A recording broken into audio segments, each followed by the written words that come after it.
Now, Olivia, I've been a London cab driver for 20 years, and along the way you meet some really interesting characters. I'm going to introduce you to an old friend of mine who will tell us some fantastic stories about the history of Clerkenwell and Smithfield. In true British fashion, we had a slight downpour of rain, but that didn't stop us.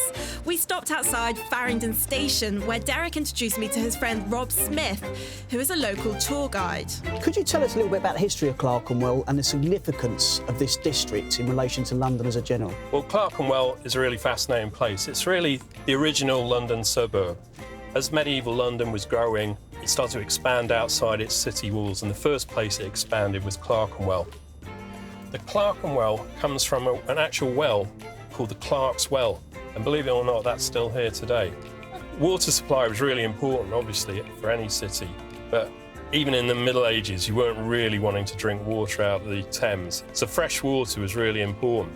And luckily, Clerkenwell had a really good supply of fresh water. So the Clark's Well gets its name because it was looked after by the clerks of the city churches. Now, they were administrative people, and they also had another job of leading the singing in the church.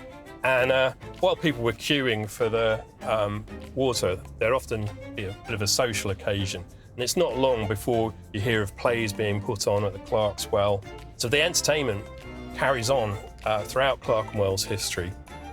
Smithfield was a really bloody history where there have been lots of executions, and there were jousting and fights took place. But one of the things they had was a traditional fair, and at the fair, cattle would be sold, and this gradually meant that Smithfield was the place where meat was traded in London. And still, you can go and see the Smithfield Market today. Now, go and see Smithfield Market is a really fantastic thing to do. It's a lovely Victorian building at the moment with fantastic coloured wrought iron, which you really must go and see. But if you're a meat lover, the thing I really recommend is go and have a good Smithfield breakfast. The pubs in Smithfield always traditionally opened up very early in the morning so that people who are working in the meat market could go and get a breakfast and a drink. And you can still do that today and have a very hearty meat-filled breakfast, fresh from the market. You can swell it all down with a pint of Guinness. Sounds good to me, So Olivia. what kind of time are we talking? Can we go? Yes, the place called The Hope opens up at 7 o'clock in the morning. One of the 7? pubs. For breakfast and beer? That's right, yes. So I bet you actually get a lot more people who haven't been to sleep rather than people who Well, are I think it was also thing. very popular with clubbers as well. So the building we are now outside, could you give us a brief history of that building? Yes, this was built in the late 1700s, and it was the school set up for children of Welsh families who'd come to London and needed an education while their fathers were selling the cattle.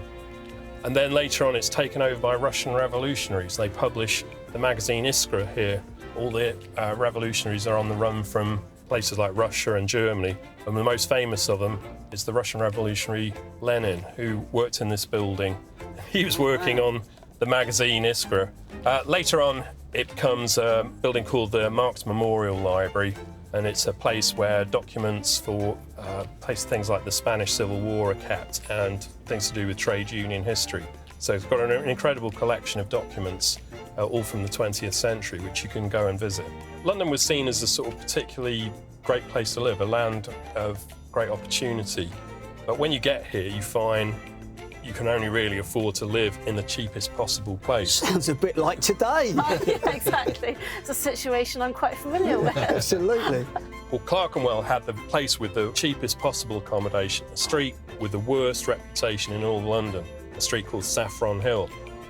To give you an idea, when Charles Dickens writes Oliver Twist, the place he bases Fagin's Den in is Saffron Hill. Oh, okay. Oh, right. So at that time, Saffron Hill, the people who lived there, Londoners, were starting to move out, but they would let their houses to Italians. Life was really hard in Italy at that time. They'd had the Napoleonic Wars. By the 1850s, though, the Italian community started to build up and get a lot more respectable. And they managed to build themselves an absolutely beautiful church, St. Peter's Italian Church, which is still in Clerkenwell Road. And it's one of the most beautiful churches in London. Now, the trouble was they had people moving to Clerkenwell from all over Italy. And they didn't want to dedicate it to one particular saint and upset everyone else. So each alcove in the church is dedicated to a particular Italian saint from a different area of Italy. So inclusive. Yeah, absolutely. The church was built for the growing number of Italian immigrants in the 19th century and is equipped with one of the largest bells in England, which is known as the Steel Monster. The frontal section of the church consists of twin arches, above which are 3 alcoves. The central alcove contains a statue of Christ, with statues of St Bede and St George on either side.